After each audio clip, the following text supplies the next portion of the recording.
Саламатсыздарбы? Урматтуу окуучубуздун жетекчилиги, кадырлуу меймандарыбыз, жалпы жамаатыбыз, сүйүктүү студенттер, Манас телеканалынын көрөрмандары, медиа Манастын катталуучулары. Азия чөлкөмүндө коопсуздук жана бийликтин өтүшү темасындагы Манас форумуна кош келипсиздер. Sayın Rektörüm, Sayın Rektör Vekilim, Sayın Konuk Rektörlerimiz, Türk Dünyası Üniversitelerinin saygıdeğer temsilcileri, akademisyenleri, üniversitemizin sayın mensupları, Türkiye Cumhuriyeti Bişkek Büyükelçiliğimizin değerli mensupları, Medya Manas'ın sayın seyircileri, dinleyicileri, takipçileri ve sevgili öğrencilerimiz. Asya'da güvenlik ve güç geçişi konulu Manas Forumumuza hoş geldiniz. Değerli katılımcılar, sizleri ülkelerimizin milli marşlarını okumaya davet ediyoruz. Algaç ülkelerimizin ulusal günlerini gezettirelim.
Ыраазычылык билдиребиз.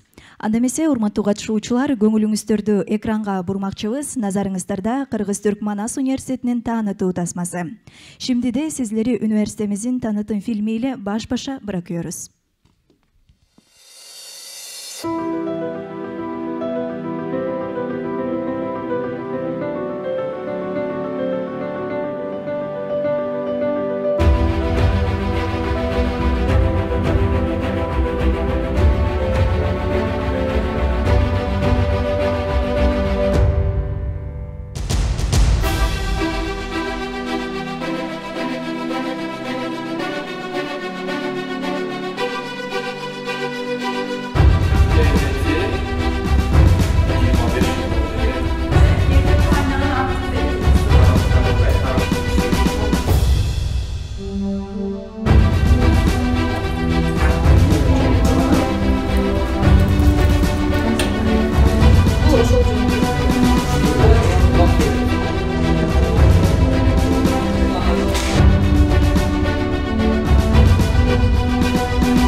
тарых жана маданият баалуулуктарын изилдеймин.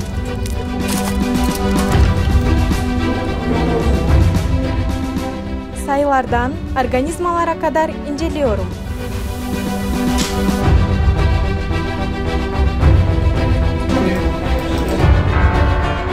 Talantımı açıp ölçtüm.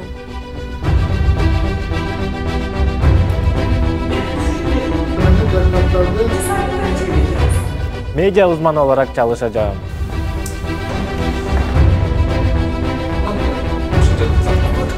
Қаласам, жеке бизнесімді ачам. Қаласам, мамлекеттік жана жеке секторда иштейм.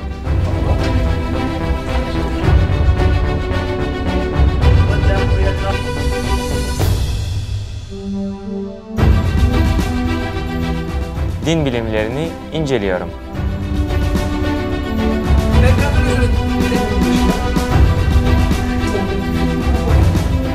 Dünyөнү жаңы технологиялар менен өнүктүрөм. Ruh ve beden sağlığımı geliştirmek için geniş imkanlara sahibim.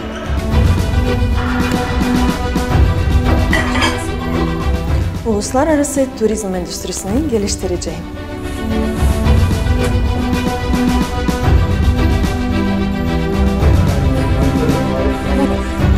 Hayvan sağlığına önem veriyoruz.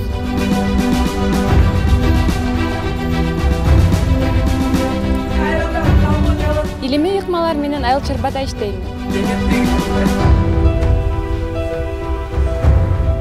Yüksek lisans ve doktora eğitimi alarak bilgilerime katma değer kazandırıyorum. Sen nerelisin? Bir buçuk saat.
Mankutlaşmamamız için kendi özümüze, kültürümüze sahip çıkacağız.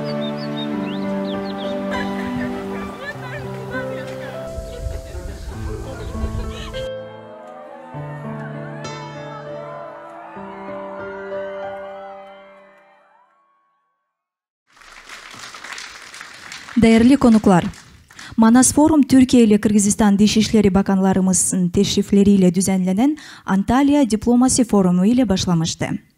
Sayın bakanlarımızı, değerli konuklarımızı üniversitemizde ağırlayıp dünya ve bölge meseleleri üzerine verimli bir çalışma gerçekleştirmenin mutluluğunu hep birlikte yaşamıştık. Üniversitemizde bu senede çok değerli konuklarımızın katılımlarıyla Asya'da güvenlik ve güç geçişi konulu Manas Forumumuzu düzenlemenin memnuniyetini yaşıyoruz. Değerli konuklarımıza bir kez daha güzel Kırgızistan'ımıza hoş geldiniz diyoruz. Урматтуу катышуучулар, барыңыздарды жакшы билгендей эле Манас форуму өткөн жылы университетибизде Кыргызстандын жана Түркиянын тышкы иштер министрлеринин катышуусунда Анталия дипломатиялык форуму менен башталган. Быйылкы форумга дагы кымбаттуу катышуучулар келип отурат. Сиздердин катышууңуздар менен абдан жемиштүү иш-чара болот деп ишенебиз. Анда эмесе алгачкы сөз ректорубуздун кеңешчиси, экономика жана башкаруу факультетинин деканы профессор Серхат Бурмоолуга берилмекчи. Форум ile билгилендирме конушмаларыны yapmak üzere ректор данышманымыз, икtisadi ve idari bilimler fakültesi dekan vekilimiz Sayın Profesör Doktor Serhat Burmoğlu'nu davet ediyorum.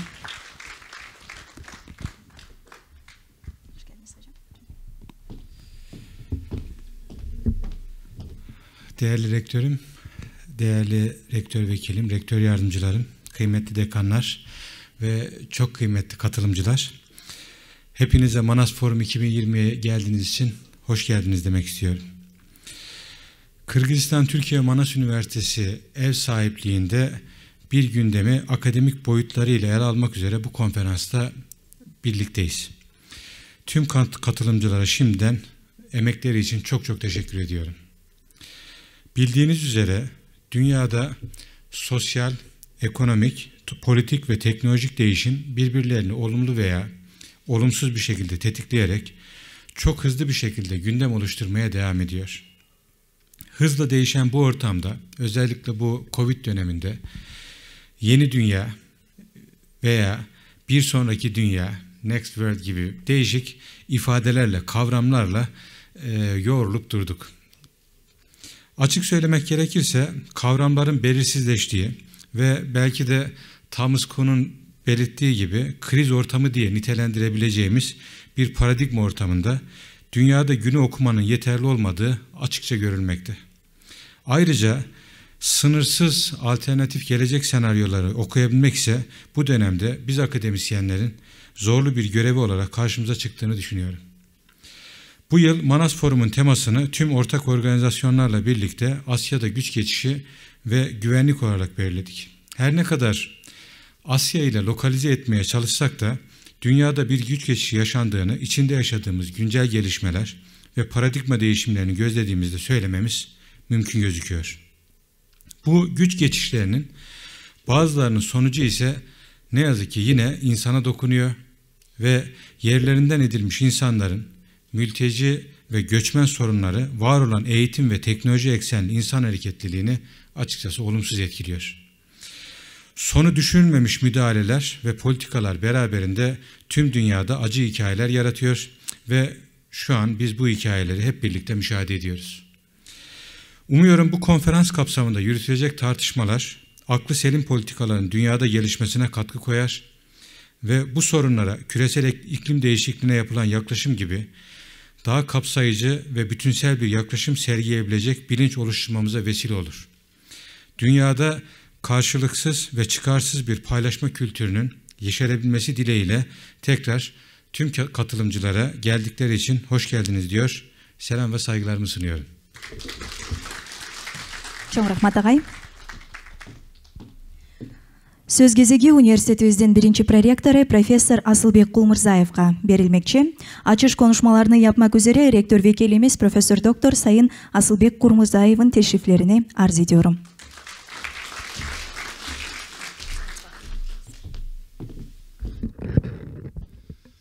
Sayın Rektörüm, çok değerli rektör yardımcılarım, çok değerli misafir katılımcılar, bugünkü bizim Manas Forum 2022 forumumuza katılan öğrencilerimiz ve Kırgızistan'dan da katılan katılımcılara hepinizi gönülden selamlıyorum. Bugünkü forumumuz yeni akademik dönemin ilk bir faaliyeti oluyor. Bunun da mutluluğunu yaşıyoruz. Ben belirlemek istediğim nokta şudur. Online rejimde bu pandemi neticesinde elde ettiğimiz bir tecrübe, online rejiminde dünyanın her yerine ulaşabiliriz ve fikirleri alabiliriz. Bu da bugün bu toplantımızda olacak. O oturumların çoğunda Türkiye'den ve diğer ülkelerden katılımcılar online rejimde katılacak. Bu da bir büyük fırsat. Çünkü geçmişte bu salonda çok toplantıları yaptık ve yurt dışından özellikle uzmanları, katılımcıları davet ediyorduk ve geliş gidiş çok zaman alıcı bir olaydı. Şimdi bu tip formatta bir bölgesel Kırgızistan, Orta Asya, Türk dünyasına ilgili konularda bir adresli bir konulara yetki verecek bir toplantıları yapmakta yarar var diye düşünüyorum. Başka bir vurgulamak istediğim konu Kırgızistan ve Orta Asya söylüyorum bunu.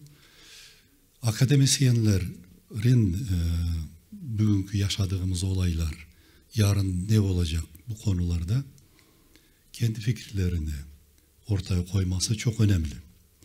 Biliyorsunuz şu an yeni teknolojini hepimiz kullanıyoruz.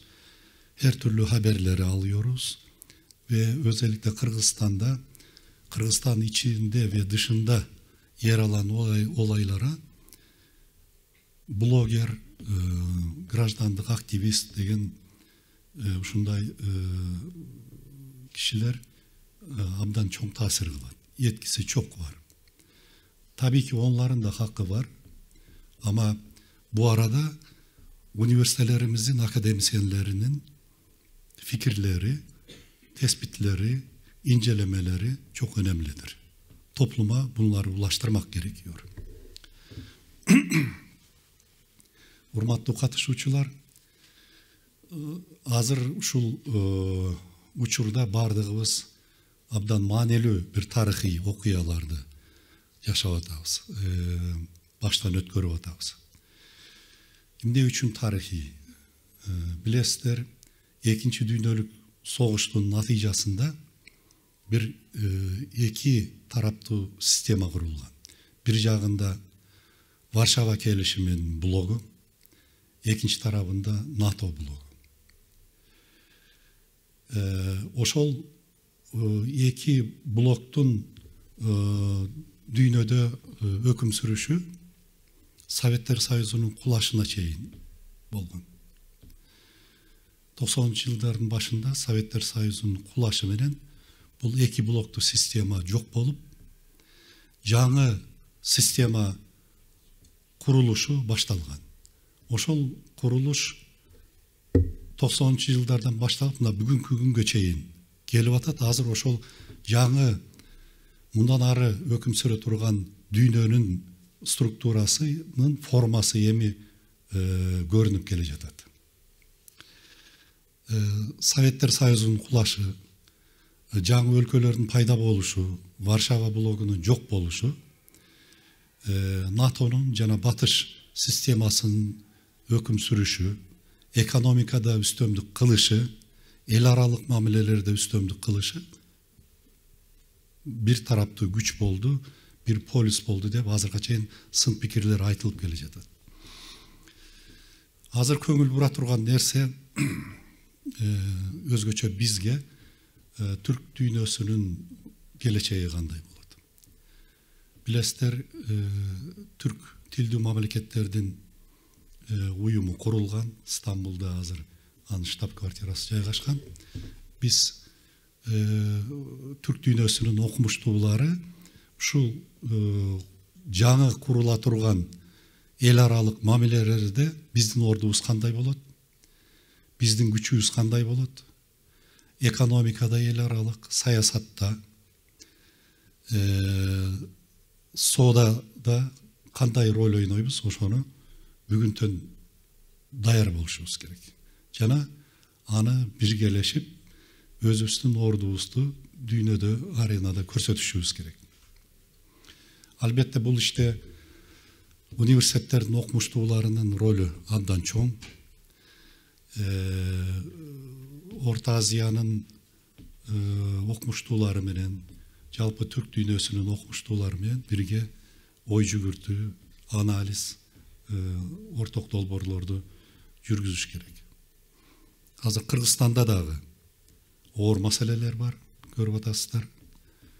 Чек ара маселелери, соода саттык маселелери, миграция, тышкы, ички, коңшу мамлекеттер менен мамилелер, андан ары батыш, чыгыш мамлекеттери менен кандай келечекте кызматташтыгыбыз болот, ошол жөнүндө сөз болот бүгүн. Мындан ары да муну улантыш керек.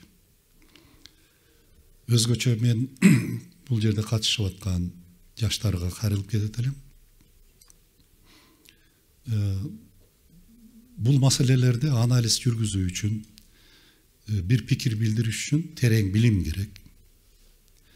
Мисалы тажик-кыргыз маселелеринде азыр орун алып аткан ал жөнүндө сүйлөш үчүн тажик тарабынын жана кыргыз тарабынын жана экөөлөрүнүн орток жашаган тарыхында эмне иштер болгон, кандай расмий документтер болгон, эл аралык мамилелер кандай болгон, ошолорду терең билүү керек.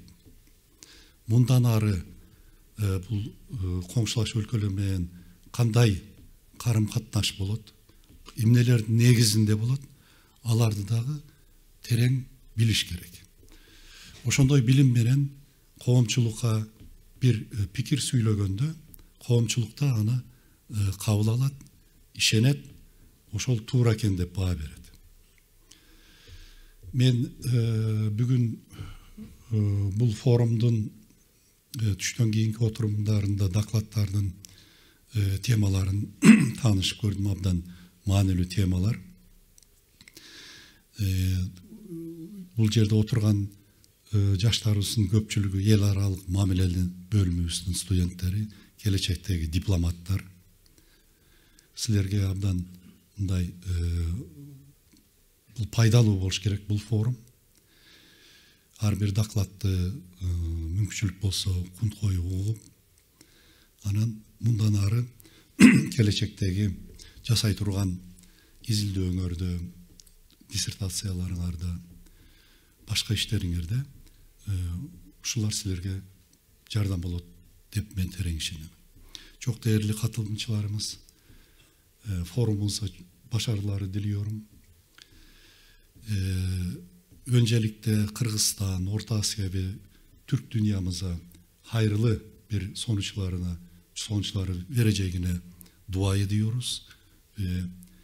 İnşallah neticede bir topluma bir bilgi, bir fikir ortaya çıkacak. Hepinize ben başarılar diliyorum. Forumumuza da bundan sonraki yıllarda bir çok önemli, bize önemli olan konularda yardımcı olacağına ümit ediyorum. Çok sağ olun, teşekkür ederim. Ректор векилимизе çok teşekkür ediyoruz. Кезектеги сөз болсо ректорубуз профессор Алпаслан Жейланга берилмекчи. Şimdi de açış konuşmalarını yapmak üzere rektörümüz Profesör Doktor Sayın Alpaslan Ceylan kürsüyü teşrif edecekler.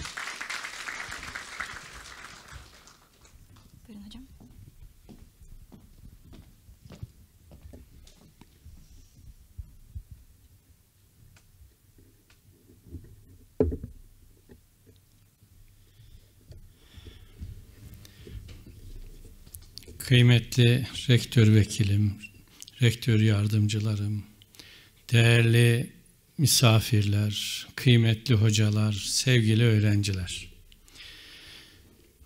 Asılbek hocamın da ifade ettiği gibi bu eğitim döneminin ilk açılış formu, inşallah bundan sonra da bu formumuz devam edecek. Bu formun ilkini 10 Mart 2021 yılında Sayın Türkiye Cumhuriyeti Dışişleri Bakanımız Mevlüt Çavuşoğlu ve Kırgızistan Dışişleri Bakanımız Ruslan Kazakbayev'in katılımıyla gerçekleştirmiş olduk Antalya formuyla. Aynı zamanda biz bunun Manas formunu da oluşturduk. İlk toplantısını yaptık. Başarılı bir şekilde tamamlamış olduk.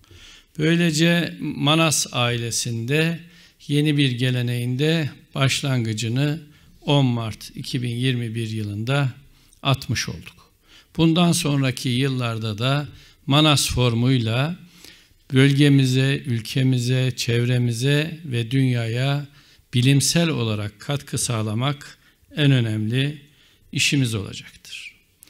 Bu formların en önemlisi bizim için Manasçılarımızın ortak değerler için anlatmış oldukları Manas Destanı'nın bilimsel anlamda da Manas Üniversitesi'nde devamlılığını sağlamak, geleneğini oluşturmak ve geleceğe ışık tutmak en önemli unsurumuzdur.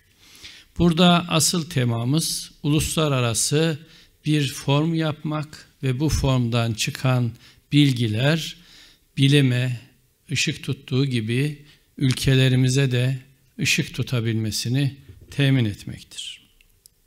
Hiç şüphesiz üniversite olarak sadece eğitimle uğraşmıyoruz. Biz zaten üniversitemizin sloganını değiştirerek bir üniversiteden ötesi yaptık. Bundaki amacımız önce Manas ailesine, sonra Kırgızistan'ımıza, Türkiye'mize, Türk dünyasına ve dünyaya hizmet etmek, bilimsel katkılar sağlamaktadır. Bu anlamda belki dünyada bir ilki gerçekleştirerek Teknokent Kanunu'nu yazdık. Bir üniversitede dünyada ilk bir özelliktir. Teknokent Kanunu'nu hazırladık ve Başbakanımız Akılbek Beyefendi'ye takdim ettik. Yine ayrıca Gaspıralı İsmail Bey'in söylediği dilde, işte, fikirde birlik için çaba göstermeye devam ediyoruz. Bu anlamda Türk dünyasına önemli bir katkı olması anlamında Türk Dünyası Dijital Vatandaşlık projesi oluşturduk. Bu projeyle 9 ülkede 90 üniversiteye ulaştık. 10.000'in üzerinde de öğrencimiz var. Bu sadece üniversitemiz bünyesinde kalmasını arzu etmedik. Dünyanın çeşitli ülkelerinde, yani bu 9 ülkede bu dersin üniversiteler tarafından verilmesi için çaba gösteriyoruz. İkinci dönemini Türkiye'den Manas Üniversitesi, Amasya Üniversitesi aldı, devam ettirdi, başarılı bir şekilde sonuçlandırdı. İkinci yılına girdiğimiz bu projede bu ikinci yılın ilk dönemini Erzincan Üniversitesi, Binali Yıldırım Üniversitesi üstlendi ve başarılı bir şekilde devam ettireceklerine hiç şüphemiz yok. Bugünlerde yine Erzincan Binali Yıldırım Üniversitesi'nde Türk Dünyası Sempozyumu ve birliktelikle için yapılmış çok geniş katılımlı bir toplantı gerçekleştirildi ve başarıyla dün sonuçlandırılmış oldu. Şimdi burada Manas formuyla biz başladık, devam edecektir. Yani Türk dünyasında yakılmış olan ateş devam etmektedir ve bu ateşin sönmeyecek fertleri olan siz gençlerimiz, genç öğrencilerimiz bu bayrağı en iyi şekilde dalgalandıracaklarına şüphemiz yok. Mutlaka gelecekte en iyi diplomatların bizim üniversitemizden çıkmasını arzu etmekteyiz. Elbette ki bizim gibi bu Türk dünyasında çalışan, hizmet eden üniversitelerde aynı gayeyi gütmektedirler. Bu forma Türkiye'nin çok değerli üniversiteleri bize katkı sağladılar. Üniversite rektörlerimize teşekkürlerimizi sunuyoruz. Temsilci hocalarımız buradalar. Onlara da teşekkürlerimizi sunuyoruz.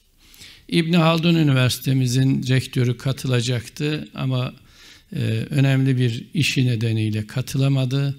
Kendi üniversitesi adına da birini görevlendirmiş oldu. O hoca da kendi üniversitesi adına online bildiğim kadarıyla sunum yapacak. Çok değerli misafir hocalarımız, Türk dünyasının en stratejik ülkesi olan Kırgızistan'da sizleri ağırlamaktan dolayı mutluyuz. Sizleri Tanrı Dağları'nın eteğinde görmek, Manas ailesiyle birlikte olmaktan dolayı mutluyuz. İyi ki geldiniz, iyi ki varsınız. Sağ olun, var olun. Değerli öğrencilerimiz, her zaman olduğu gibi bizim temel felsefemiz Hacı Bektaş Veli Hazretlerinin ifade ettiği gibi bir olalım, iri olalım, diri olalım. Hadi şunu birlikte yine öğrencilerimizle söyleyelim. Bir olalım.